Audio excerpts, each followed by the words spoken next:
Vamos a inclinar nuestros rostros y vamos a pedir la bendición del Señor en el estudio de su palabra. Nuestro Padre y nuestro Dios, te damos gracias por el privilegio grande de venir a este lugar para cantar alabanzas a tu nombre, para escuchar tu voz en el estudio de tu palabra y para hablarte personalmente en oración. Sabemos, Señor, que la sangre de Cristo nos ha comprado ese derecho de venir ante tu trono.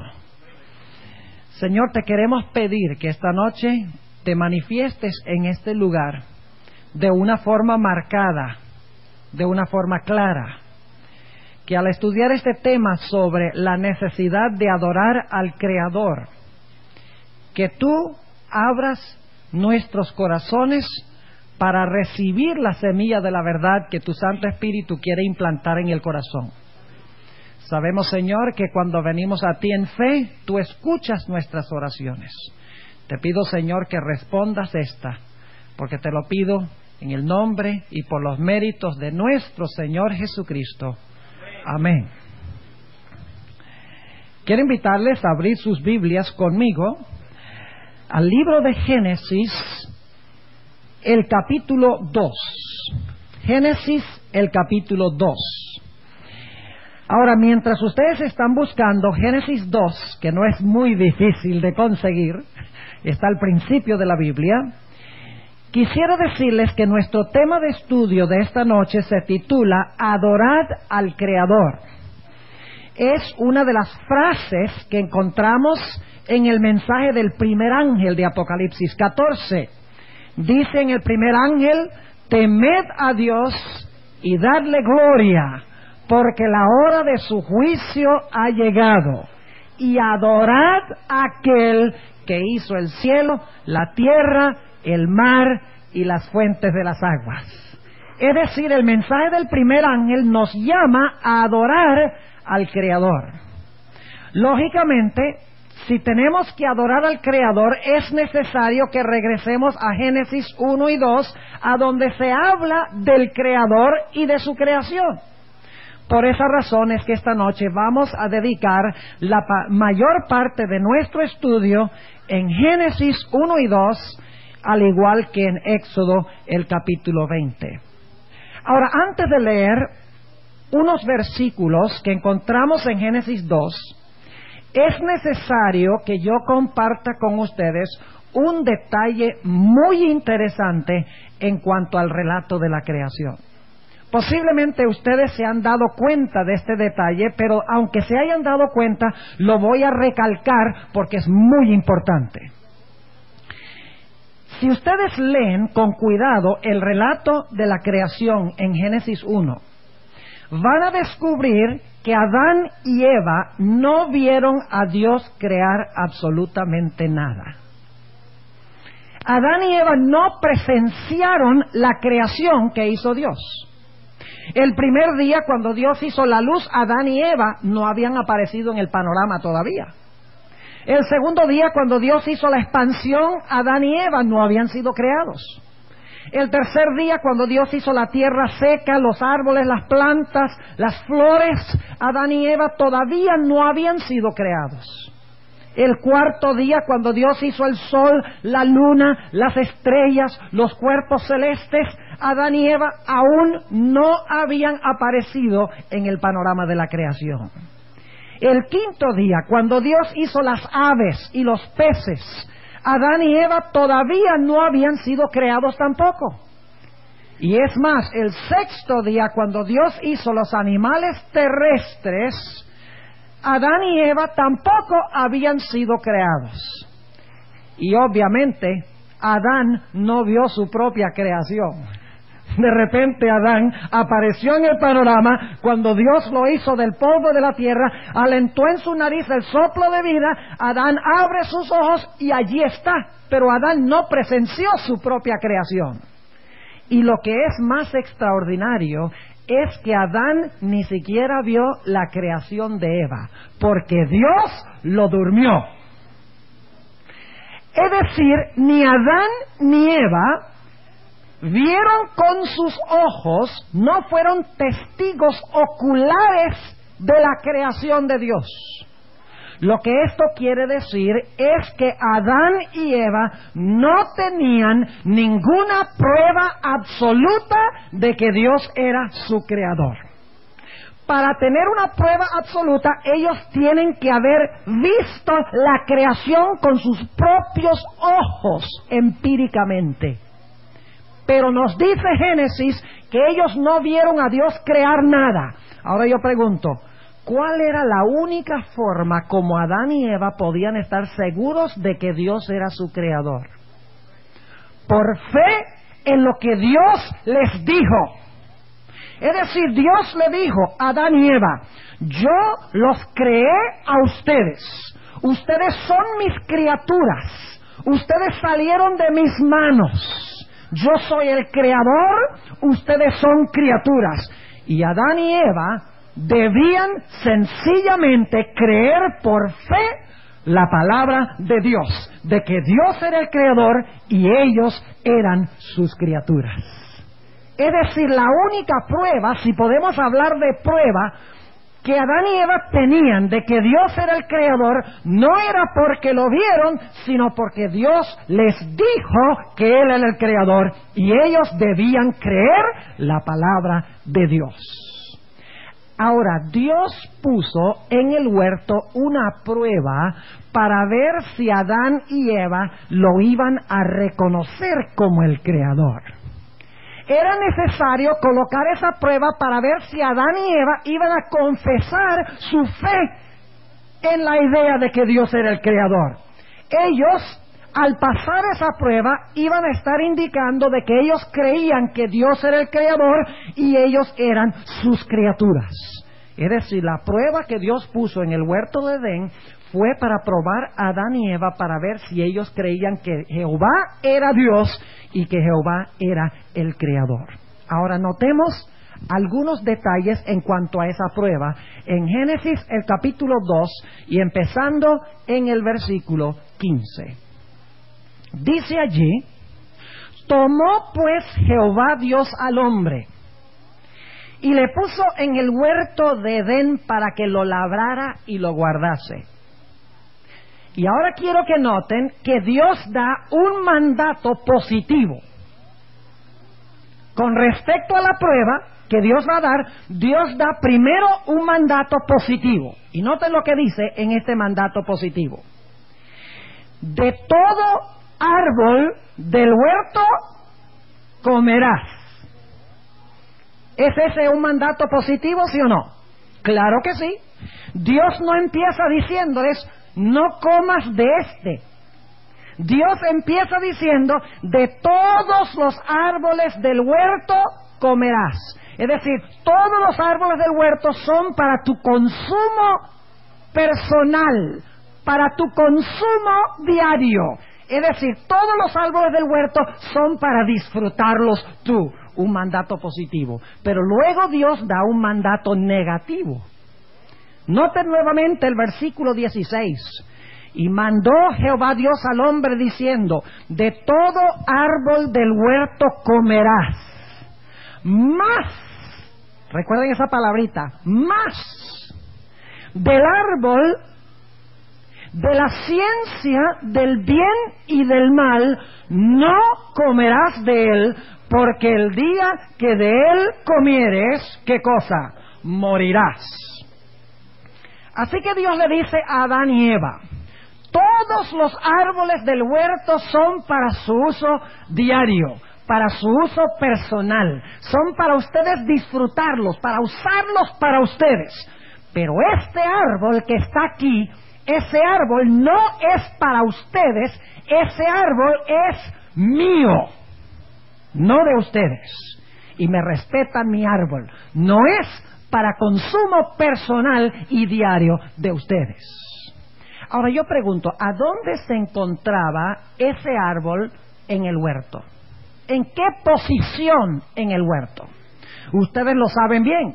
Noten lo que dice en Génesis el capítulo 3, Génesis el capítulo 3 y el versículo 3, cuando Eva está hablando con la serpiente, Eva le dice, mas del fruto del árbol que está, ¿dónde?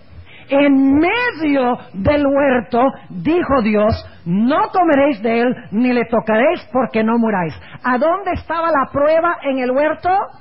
En el centro o en el medio del huerto. Tenemos entonces el hecho de que Adán y Eva no vieron a Dios crear nada. Dios pone una prueba para ver si ellos lo van a reconocer como Dios y creador. En esa prueba hay un mandato positivo. Todos los árboles del huerto son para uso diario común, secular de ustedes. Pero hay un mandato negativo también. Pero de este árbol que está aquí en medio del huerto, no coman de él, porque ese árbol no es de ustedes, no es para su consumo personal, no es para su uso diario. Y la prueba se encontraba en medio del huerto o en el centro del huerto. Ahora yo pregunto, ¿quién fue el que escogió el árbol del cual no debían comer Adán y Eva? Dios le dijo a Adán y Eva, miren, ustedes ven todos los árboles que están en el huerto, miren qué bonitos. Ahora, yo quiero que ustedes no coman de uno de esos árboles. Escojan ustedes de cuál no quieren comer. ¿Ah? Con tal que ustedes no coman de uno, no hay ningún problema. Escojan ustedes cuál es el árbol que me quieren dedicar a mí y no vamos a tener problemas. Ustedes digan cuál. ¿Así fue? No, señor. El que escogió el árbol del cual no debían comer fue Dios. Dios escogió el árbol, apuntó al árbol y dijo, este arbolito que está aquí no es para ustedes, este arbolito está reservado para mí. Es decir, Dios no le dio la opción a ellos de escoger cuál árbol ofrecerle a Dios. Dios estableció cuál árbol debían ellos ofrecerle a Él. Ahora, es interesante notar que la sierva del Señor dice en el libro Historia de la Redención que ese árbol de la ciencia del bien y del mal se parecía a todos los demás árboles del huerto. No era más grande, no tenía fruto diferente, no tenía una aureola de luz que lo rodeaba. Si usted hubiera mirado en el huerto del Edén ese árbol, se hubiera parecido a los otros árboles que estaban en el huerto. Pero pregunto, ¿qué era lo que distinguía a ese árbol de los demás árboles? ¿Era su apariencia o era el hecho de que Dios había apartado ese árbol? No era su apariencia porque se parecía a todos los demás, sino que era el hecho de que Dios lo había apartado. Ahora yo quiero preguntarles, ¿cuántos de los árboles del huerto pertenecían a Dios? ¿Cuántos de los árboles del huerto pertenecían a Dios? ¿Cuántos dicen que todos? Levanten la mano. Todos los árboles pertenecían a Dios. Entonces, si todos los árboles pertenecían a Dios, todos los árboles eran iguales. ¿Ah? Si todos los árboles pertenecían a Dios, todos los árboles eran iguales. No. ¿Había un árbol que era diferente? No por su apariencia, sino porque Dios lo había, ¿qué? Apartado. Ahora déjenme darles un ejemplo. ¿Cuánto de nuestro dinero pertenece a Dios? Ese fue un todo bien débil. Bien débil fue eso. Vuelvo a preguntar, ¿cuánto de nuestro dinero pertenece a Dios? Levanten la mano y comprométanse. ¿Cuánto de nuestro dinero es de Dios? ¿Todo, sí o no? Todo. Gloria al Señor. Que pasen los diáconos ahora y vamos a recoger suficiente dinero hasta que venga Cristo el Señor a este mundo. Ahora escuchen. Todo el dinero es de Dios, pero el 10% es santo y está apartado. Yo pregunto, un billete de uno que usted guarda para el diezmo y un billete de uno que usted lleva para el mercado, ¿se parecen? ¿Sí o no? ¿Los dos dicen uno? ¿Los dos tienen a Washington? ¿Los dos pueden comprar la misma cantidad de mercancía? ¿Los dos son verdes? ¿Los dos se ponen en la cartera? Claro que sí. Pero les pregunto, el billete que ustedes usan para comprar mercancía en el mercado y el billete que ustedes usan como diezmo para poner en el plato de la ofrenda, ¿son iguales? No son iguales. Son iguales en un sentido porque se parecen, pero son diferentes porque un billete es para uso personal diario, mientras que el otro billete ha sido apartado y santificado para Dios. Así que aunque todo el dinero es de Dios, hay una porción que ha apartado exclusivamente para Él. Todos los árboles del huerto eran de Dios, pero había un árbol que Dios había apartado exclusivamente para Él. Y Adán y Eva no debían participar de ese árbol. Ahora, el punto crucial en esta prueba no era un árbol.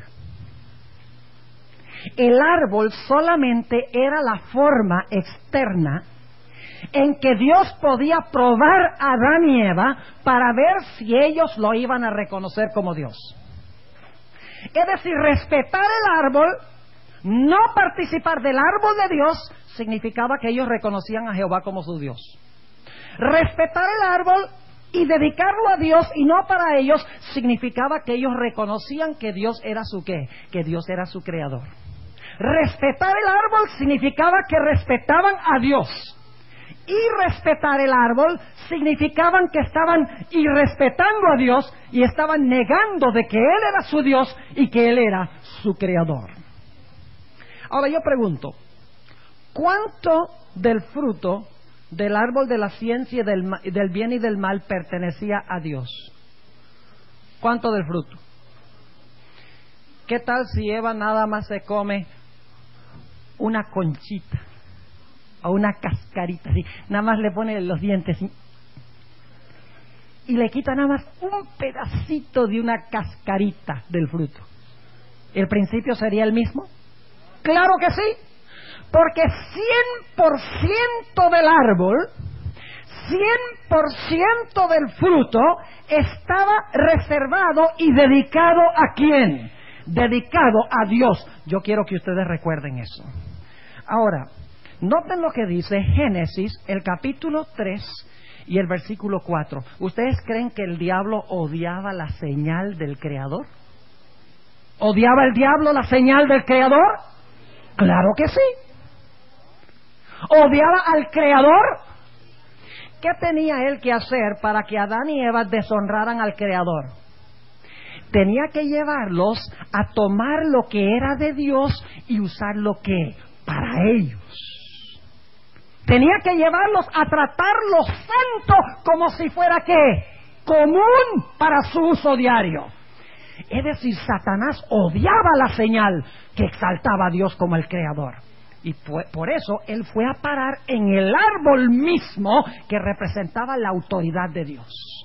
¿Y qué quiere convencer a Adán y Eva que hagan?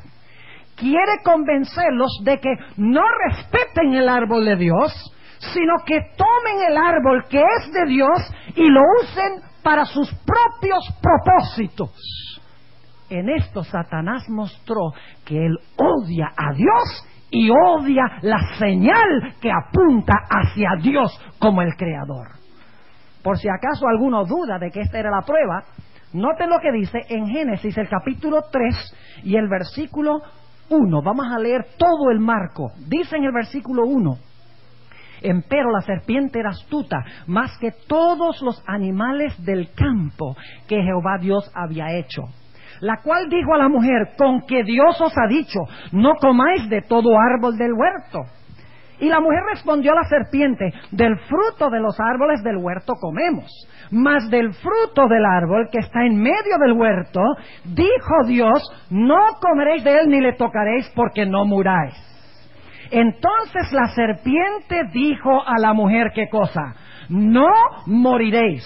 Y ahora viene el versículo clave: mas sabe Dios que el día que comiereis de él, serán abiertos vuestros ojos y seréis como ¿qué? como dioses, sabiendo el bien y el mal. Ahora, reflexionemos sobre este versículo 5 unos momentos. No se distraigan, porque lo que voy a decir es muy importante. Cuando uno analiza con cuidado este versículo, uno descubre lo que Satanás le estaba diciendo en verdad a la mujer. Le está diciendo, mira, Dios les dijo a ustedes que si ustedes comen del árbol, ustedes van a morir, porque Él es el creador y ustedes son criaturas. Entonces, si ustedes comen del árbol que Dios dice que es de Él, ustedes van a morir. Pero al diablo les dice, yo les voy a explicar que esa no es la razón por la cual Dios les dijo que se iban a morir. Hay otra razón que Dios les está escondiendo. Dios quiere que ustedes estén ciegos a una gran realidad. No van a morir si comen, más bien Dios sabe que va a pasar otra cosa si ustedes comen. Y Eva, ahora cuando la serpiente le dice, va a pasar otra cosa diferente que morir, ella dice, bueno, dime qué es lo que va a pasar, qué es lo que Dios nos está escondiendo, qué es lo que Dios no quiere que nosotros sepamos. Y el diablo le dice, lo que pasa es que en un momento Dios comió de este árbol y cuando comió se hizo Dios. Y cuando él se dio cuenta que en este árbol hay poder para llegar a ser Dios, entonces él dijo, yo no quiero otros dioses rivales que anden por ahí. Yo soy el único que quiero ser Dios. Pero ¿cómo puedo lograr que otros no descubran que comiendo de este árbol se pueden volver Dios? Dice, los voy a intimidar, les voy a decir que si comen de este árbol, en vez de llegar a ser como yo, lo que van a hacer es morir, y de esa manera no van a comer del árbol creyendo que van a morir, cuando en realidad si comen del árbol van a ser igual que yo. ¿Están entendiendo el argumento de Satanás? Un argumento potente, poderoso. Entonces Eva dice, ahora entiendo por qué Dios nos prohibió el árbol. No es porque vamos a morir si participamos del árbol que Dios supuestamente se reservó para Él, sino es porque Dios no quiere otros dioses rivales por allí, no quiere competencia, y por eso nos dijo que no comiéramos. ¿Qué es lo que está tratando de hacer Satanás en esta tentación y que tuvo éxito en hacer? Está tratando de llevar a Eva a pisotear a Dios como Dios y creador. Le está diciendo, tú no tienes que reconocer a Dios como Dios, a Dios como tu creador. Tú misma puedes ser tu propio Dios y tú puedes creer que tú misma te creaste. Además de eso, ¿quién te dijo a ti que Dios te hizo? Dios te lo dijo, ¿verdad? ¿Tú lo viste? ¿Tú lo oíste? ¿Tú lo sentiste? Claro que no. ¿Cómo sabes tú que Dios te está diciendo la verdad? ¿Están entendiendo lo que estoy diciendo? Tremenda tentación de Satanás a la mujer. Y Satanás logró convencer a Eva de que pisoteara la señal de Dios. Y de esta manera pisoteara la autoridad de Dios como creador. Y como resultado la Biblia dice que entró ¿qué cosa al mundo? El día que comieres del árbol, ¿qué cosa? Morirás. Cuando se irrespeta la señal del Creador en el huerto del Edén, el resultado es ¿qué cosa? La muerte, según dice aquí. Ahora, ¿cuántos creen que saben para dónde vamos con este asunto? ¿Ya? Algunos de los bien perspicaces aquí, ¿ven algún paralelo entre esto y otra cosa? Claro que sí, ya oigo, sábado, ya vamos a llegar a eso, pero necesitamos ir a un último punto. Noten lo que dice Génesis 3 y el versículo 13. Génesis 3 y el versículo 13. Cuando Dios viene y habla con la mujer, con Eva, Eva le va a dar una excusa. Versículo 13 dice, entonces Jehová Dios dijo a la mujer, ¿qué es lo que has hecho? Y dijo la mujer, la serpiente me engañó y comí. Eva dice, la serpiente tiene la culpa. Y en realidad está diciendo, tú tienes la culpa por haber hecho la serpiente. Porque el versículo 1 dice que Dios había hecho la serpiente, que estaba en el huerto. Eva le está diciendo a Dios, mira, la serpiente me engañó y comí. Ahora yo quiero preguntarles, ¿qué necesita hacer usted para engañar a alguien? ¿Qué tiene usted que hacer para engañar a alguien? ¿Tiene que qué? Que mentir. Ok, esa es la respuesta que siempre me dan. Y es una buena respuesta. Pero hay que mirarla más profundamente. Ahora fíjense. Miren aquí adelante de donde yo estoy. Yo les voy a mentir ahora y los voy a engañar, ¿ok? La única forma como no los voy a engañar es si miran para otra parte o cierran los ojos. Pero si están mirando acá, yo ahora los voy a engañar con lo que les voy a decir. ¿Ustedes ven este saco que yo tengo puesto? ¿Lo ven? Este saco es rojo. ¿Cuántos quedaron engañados? ¿Cuántos fueron engañados? ¿Les mentí, sí o no? ¿Los engañé? No. ¿Saben por qué? Porque las mentirotas no engañan. Es demasiado obvia la mentira. Yo pregunto, ¿cuáles son las mentiras que engañan? Cuando la mentira se parece lo más posible ¿a qué? A la verdad. Déjenme darles un ejemplo. ¿Cuántos de ustedes alguna vez han visto un billete falso de $7? ¿Cuántos han visto un billete falso de 7 pesos? A ver, díganme ustedes. ¿Han visto algún billete falso? Pero ¿qué pasa con los falsificadores? Imagínense qué ricos podrían llegar a ser haciendo billetes falsos de $7. Yo pregunto, ¿por qué no hay un billete falso de $7? Porque no hay uno genuino. El genio de los falsificadores es falsificar lo que existe, ¿qué cosa? Genuino. Y hacer que lo falso se parezca lo más posible a la verdad. ¿Es así o no es así? Ahora yo quiero preguntarles, ¿qué viene primero? ¿Lo genuino y luego la falsificación? ¿O la falsificación y luego lo genuino? Ustedes saben que es primero lo genuino y después la falsificación. Eso es lógico. ¿O es que los falsificadores dicen, hagamos un billete falso de $7 y el gobierno dice, buena idea, hagamos uno verdadero? Ustedes saben que no. Primero existe lo verdadero y luego viene ¿qué cosa? La falsificación. No olviden esto. Para todo lo que Dios tiene verdadero, Satanás tiene una falsificación que viene después.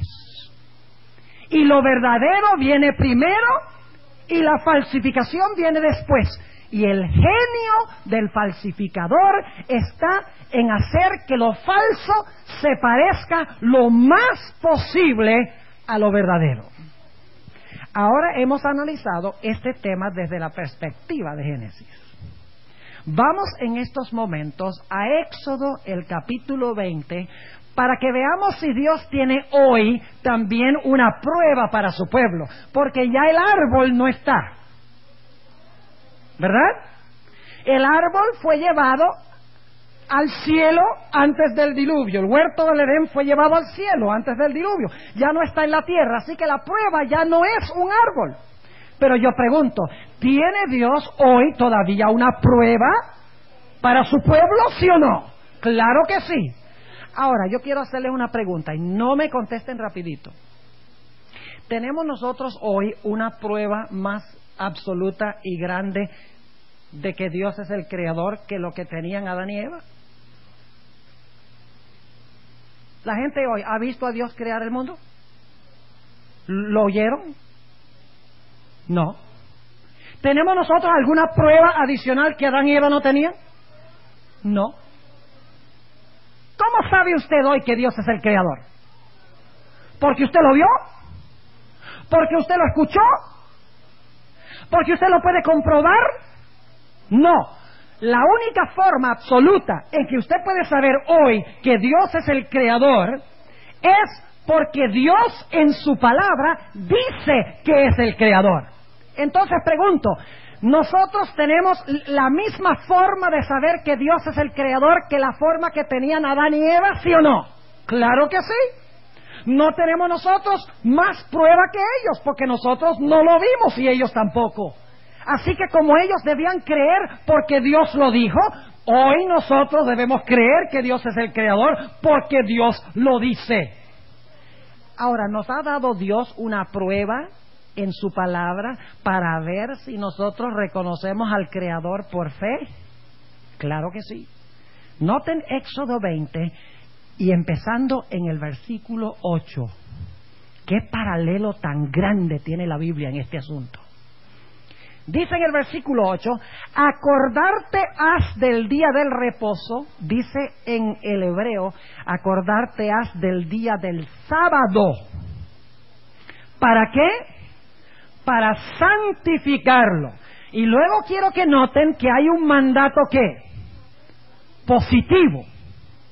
Dice, 6 días trabajarás y harás toda tu obra. ¿Cuántos días son para nuestro uso personal? Para nuestro uso diario, 6. Dios dice, como dijo, todos los árboles del huerto son tuyos. Dios dice, 6 días de la semana son tuyos. 6 días trabajarás y harás toda tu obra. 6 días son para tu uso personal e individual. Pero pregunto, ¿en el cuarto mandamiento luego hay un mandato negativo? ¿Restrictivo, sí o no? En lo que respecta a días. En Génesis había un mandato positivo con respecto a los árboles y luego un mandato negativo con respecto a un árbol. En Éxodo tenemos un mandato positivo con respecto a días y luego tenemos un mandato negativo con respecto a un día. ¿Me están entendiendo lo que estamos diciendo? Ahora, noten lo que dice el versículo 10. Mas el séptimo día será sábado. Algunas versiones dicen reposo, pero en el hebreo la palabra Shabbat será sábado para ¿quién? Jehová tu Dios. No hagas en él obra alguna, tú, ni tu hijo, ni tu hija, ni tu siervo, ni tu criada, ni tu bestia, ni tu extranjero que está dentro de tus puertas. ¿Qué día es el día de reposo? Sábado. ¿Y qué día es el sábado?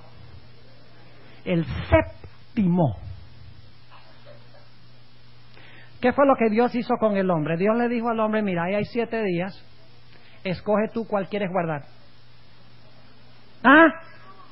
Cuidado con eso. Le dijo Dios al hombre, hay 7 días, yo quiero que tú apartes uno para mí. Escoge tú cuál me quieres dedicar y yo lo acepto. Muchas gracias. No, señor.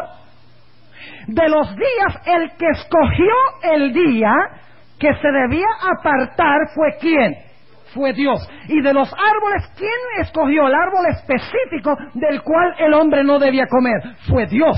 Dios escogió un árbol específico. Dios escogió un día preciso y exacto. Dios no le dio al hombre la opción de escoger. Dios fue el que lo escogió.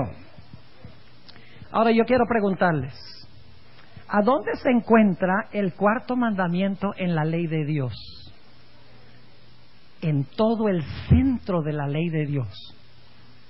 ¿Saben algo interesante?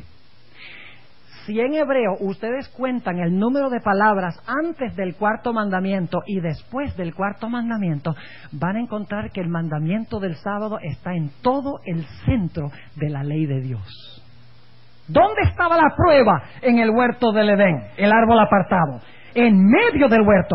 ¿Dónde está la prueba con respecto al día? En medio de la santa ley de Jehová. Ahora yo pregunto, ¿el sábado en cierto sentido se parece a todos los demás días? ¿Externamente? ¿Sí o no? ¿El sábado cuántas horas tiene? ¿Y el lunes? ¿Y el jueves? ¿Y el viernes? ¿Todos los días tienen 24 horas? ¿Usted se levanta el sábado? ¿Se levanta el miércoles? ¿Se acuesta el sábado? ¿Se acuesta el jueves?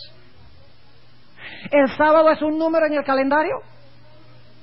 ¿Los otros días constituyen un número en el calendario que cambian cada mes y cada año? Claro que sí. Entonces el sábado y todos los demás días son muy parecidos. Pero ¿qué es lo que distingue al sábado de todos los demás días? No su apariencia, sino el hecho de que Dios ¿qué? Dios lo apartó para un uso santo.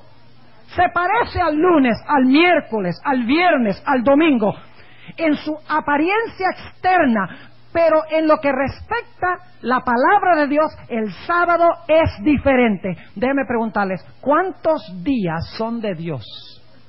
¿Cuántos de los días son de Dios?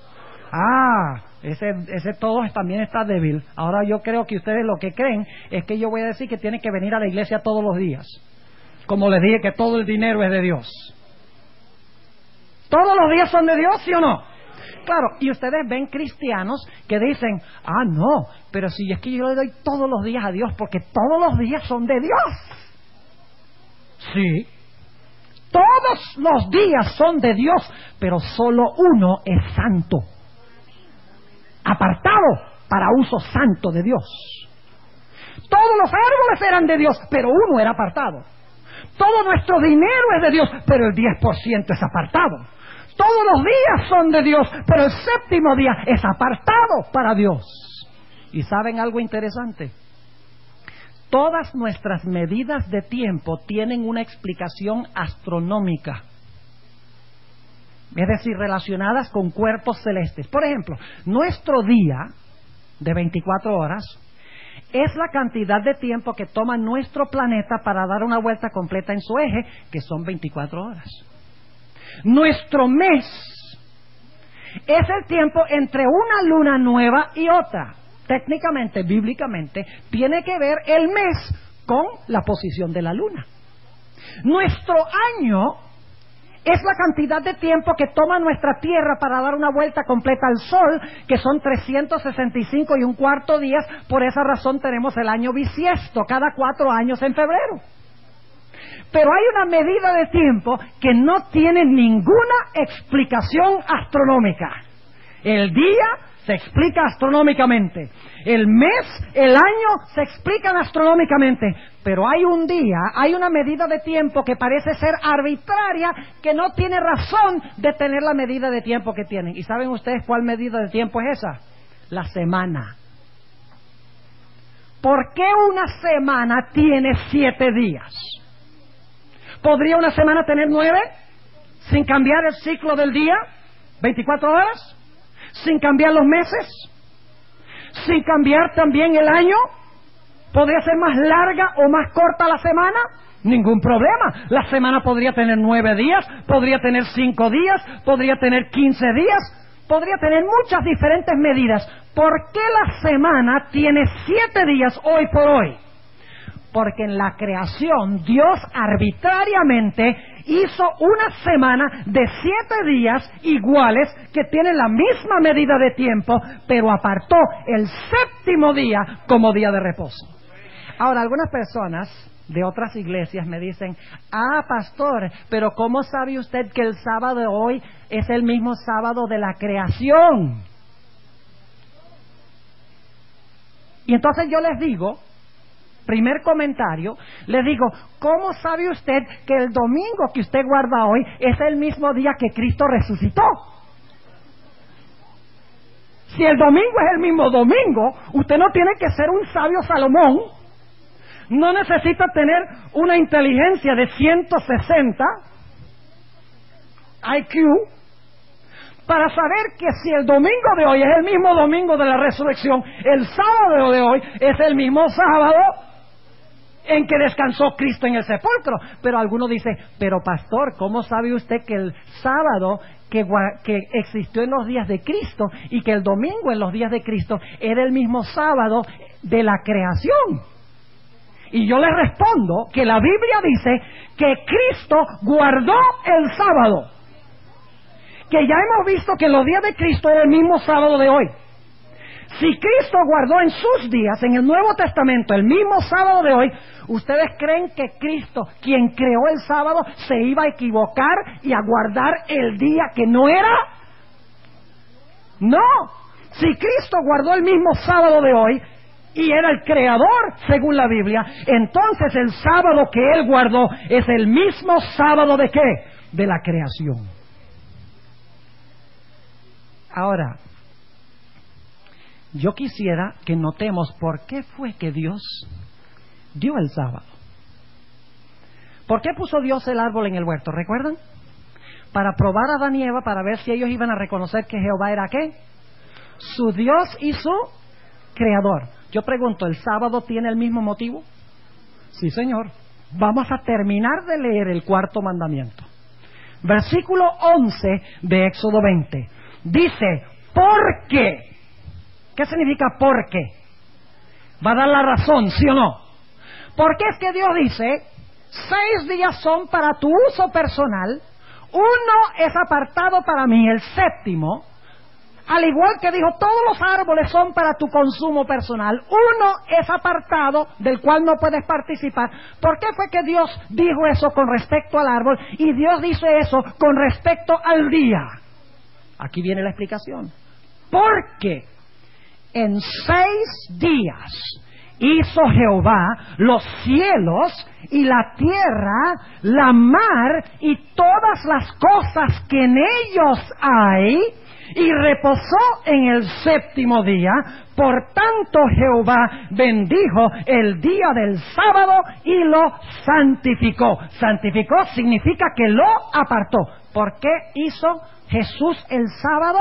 Para que nosotros al guardarlo reconociéramos que Él es, ¿qué cosa? Nuestro Creador. Ahora escuchen cuidadosamente lo que les voy a decir. Hoy salió en el periódico que hubo una demostración delante de el canal de televisión Telemundo, exigiendo de que la inmoralidad que aparece por televisión, que ataca los valores de la familia, se deje de hacer en ese canal de televisión. Y yo digo, gloria a Dios. Sería lindo que la televisión respetara los valores familiares. Pero ahora yo quiero compartir esto con ustedes. Si usted le pregunta a uno de estos pastores de las iglesias, ¿usted cree que está bien que un hombre y un hombre formen un matrimonio? ¿Qué le van a decir? ¿Cómo se le ocurre tal idea? Usted le pregunta, ¿cree usted que una mujer puede convivir con una mujer en matrimonio? ¿Qué dicen? No, eso es inmoral. La televisión no debe presentar cosas así. Entonces les pregunto, ¿por qué usted dice que es inmoral? ¿Por qué dice que eso no se puede hacer? Porque en la creación Dios los hizo varón y hembra. Y demostró desde el comienzo su plan para el matrimonio. Los hizo varón y hembra, los casó. Y así demostró en el comienzo, instituyó el matrimonio y demostró que un hombre y una mujer se deben casar y deben formar su hogar.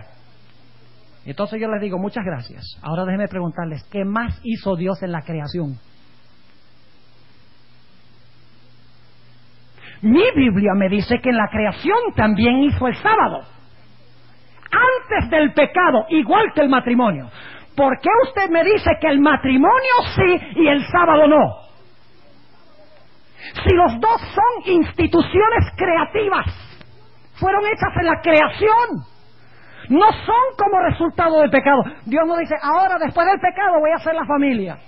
Dios no dice, ahora después del pecado voy a hacer el sábado. El matrimonio y el sábado fueron hechos antes del pecado. Son parte del plan original de Dios. Y si usted dice que el matrimonio hoy todavía está vigente, usted, para ser consecuente, tiene que decir también que el sábado hoy está vigente. ¿Están entendiendo lo que estoy diciendo? Ahora yo pregunto, ¿cuánto del sábado pertenece a Dios? ¿No podemos usar una conchita para nosotros? Pastor Gabaldón, ¿qué le parece? Podemos usar una cascarita así chiquita, nada más, digamos, 30 segundos del sábado para nosotros. ¿Qué les parece? ¿Cuánto del sábado es de Dios? 24 horas. Y sin embargo, ¿cómo guardamos el sábado, mis hermanos y mis hermanas? ¿De qué conversamos el sábado? ¿Salimos a comer en restaurantes el sábado?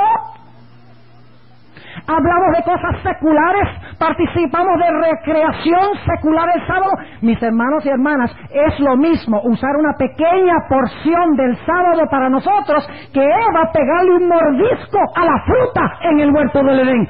No hay evidencia de que ella se comió todo el fruto, le metió un mordisco. ¿Cuántos adventistas se están mordisqueando el sábado? Ponemos en el boletín de la iglesia cuándo se pone el sol. ¿Eso lo hacen aquí? ¿La hora que se pone el sol? Los Estados Unidos se hace más porque allá las horas varían mucho más entre invierno y verano. Pero pone la hora exacta cuando se oculta el sol el sábado. Y muchas personas miran el boletín y dicen, hoy el sábado se oculta a las 6:23. ¡Ay, que llegará el momento cuando se ocultará ese sol que está demorado! Y estamos tratando de bajar el sol a sombrerazos, ¿verdad? Queremos que el sol se baje rápido. Yo pregunto, cuando un novio y una novia están por ahí, salen a comer y a disfrutar de la compañía uno del otro, están mirando todo el reloj, anhelando que llegue la hora de que cada uno se pueda ir para su casa. ¡Claro que no! Mientras más tiempo pueden pasar, mejor, porque están enamorados. Lo mismo pasa con el sábado. Cuando nosotros estamos enamorados de Jesús, no será un problema dedicarle 24 horas. Antes vamos a decirle a Jesús, cuando se esté acabando el sábado, ¡ay, Señor, ya se está acabando nuestra cita! ¿Te quedas un ratico más, por favor? Por eso la hermana White dice que debemos cuidar los bordes del sábado, las orillas del sábado.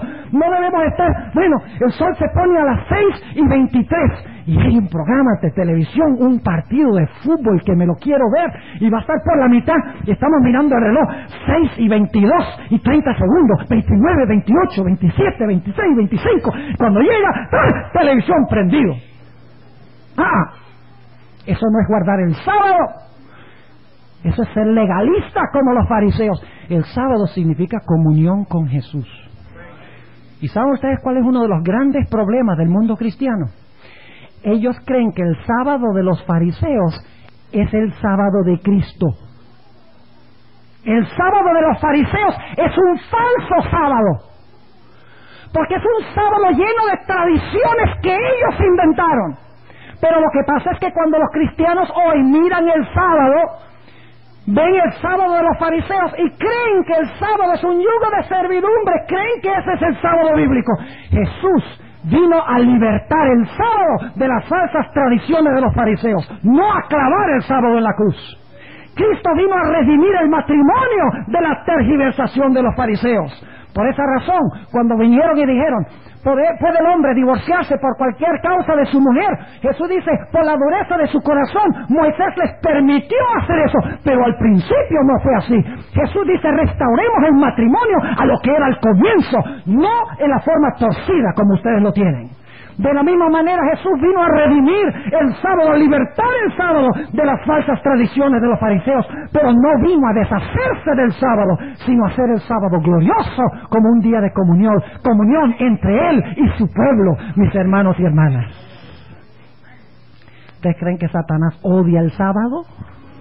¿Por qué odia Satanás el sábado?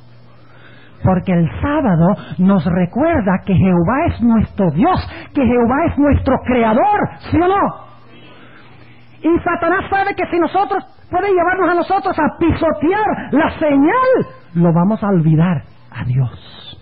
Por esa razón Satanás ha atacado, como atacó el árbol y le dijo a Eva, come del árbol, que esa restricción, tú no vas a morir, sino que tú vas a ser tu propio Dios. Le dice hoy al mundo cristiano, no te preocupes por guardar ese día sábado.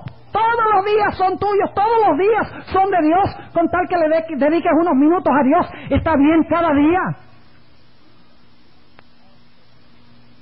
Ahora, mis hermanos, Satanás odia la señal del Creador, el sábado. Y como quiso que Adán y Eva comieran del árbol, y respetando a su Creador, de la misma manera Satanás quiere que pisoteemos el día de Jesús, para pisotear de esa manera también al Creador. Ahora hablemos unos momentos de la falsificación.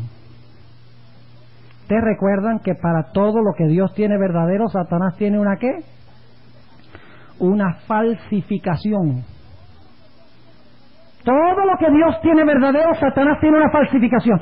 ¿Qué viene primero? ¿Lo genuino y luego la falsificación? ¿O la falsificación y luego lo genuino?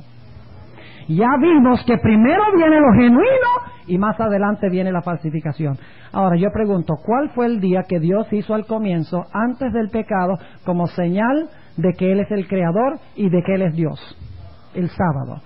¿Creen ustedes que más adelante en la historia Satanás va a implementar también un día que parece honrar al Creador, que parece honrar a Dios, pero que en realidad lleva al hombre a pisotear la señal de Dios? ¿Sí o no?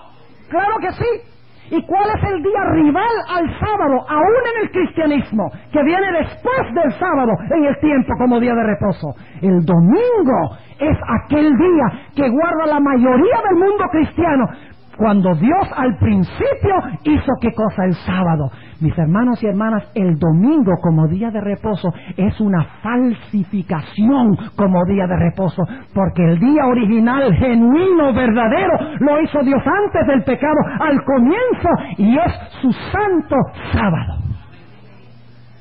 Alguna persona todavía estará pensando y diciendo, Pastor Bor, pero ¿qué importa? Un día, otro día, todos los días son iguales. ¿Saben ustedes que Aarón tenía unos hijos que pensaban lo mismo? Déjenme relatarles la historia que ustedes pueden leer en Levítico 9, los últimos versículos, y Levítico 10. No lo busquen, nada más escuchen la historia. Si quieren, anoten la referencia, lean la historia cuando lleguen a su casa. En los últimos versículos de Levítico 9, Dios le dijo a los sacerdotes que cuando ellos entraran al santuario, ellos debían tomar fuego del altar del sacrificio en el atrio del santuario, porque ese era fuego santo que Él había llovido del cielo.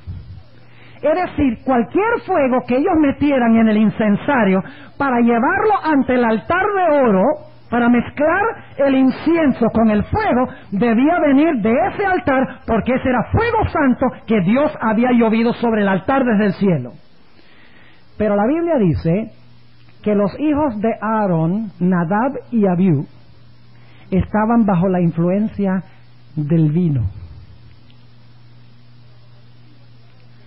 En Apocalipsis no hay nada sobre gente bajo influencia del vino.